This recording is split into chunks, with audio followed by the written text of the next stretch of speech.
Good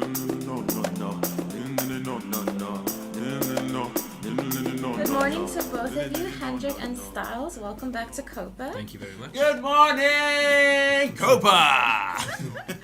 We're so happy to have you both back. To be quite honest, your session on Thursday was so full and so active. You actually went so over time. I didn't even have a chance to talk to you. You were so excited, you know? So that's going to come out soon, hopefully.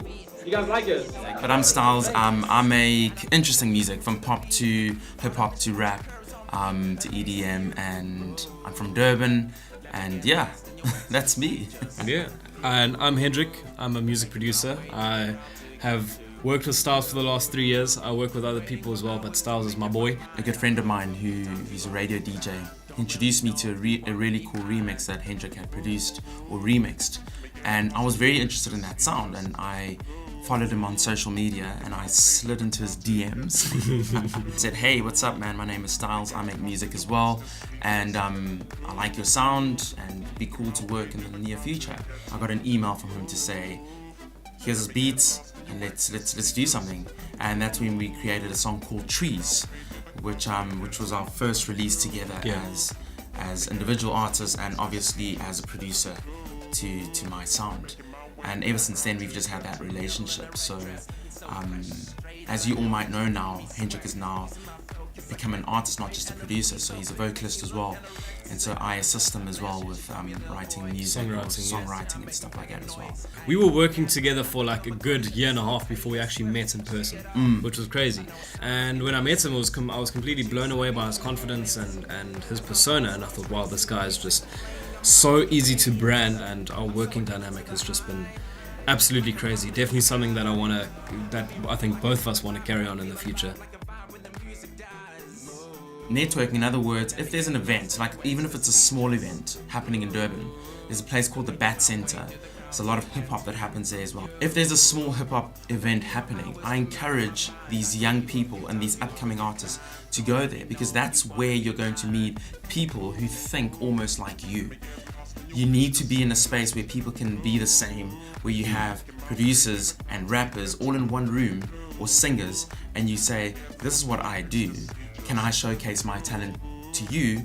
And you can make that decision whether you want it to further or not. So that's huge, and I think that's how I met Hendrik.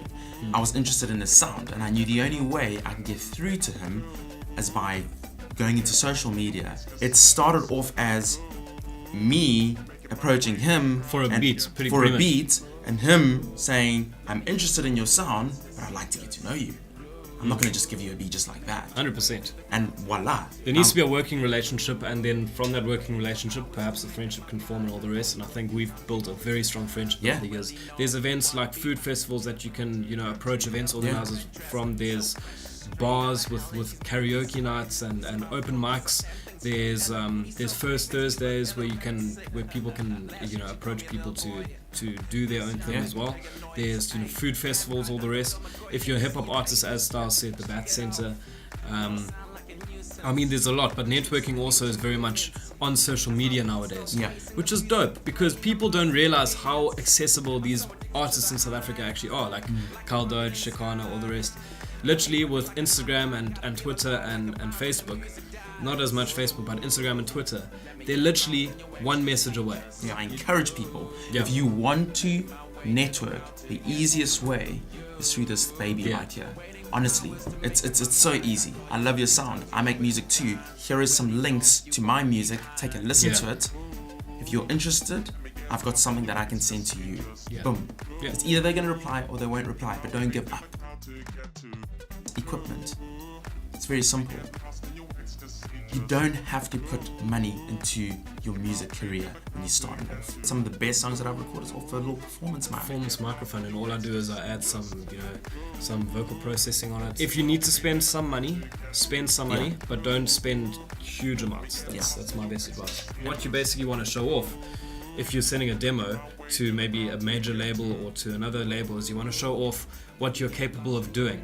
And you don't really need this huge microphone that's going to give you the finished product. If a label likes what you're doing, they might actually call you in or spend or invest money on you to send you to a proper studio as well. So that's the cool thing about that. You don't really need everything yourself.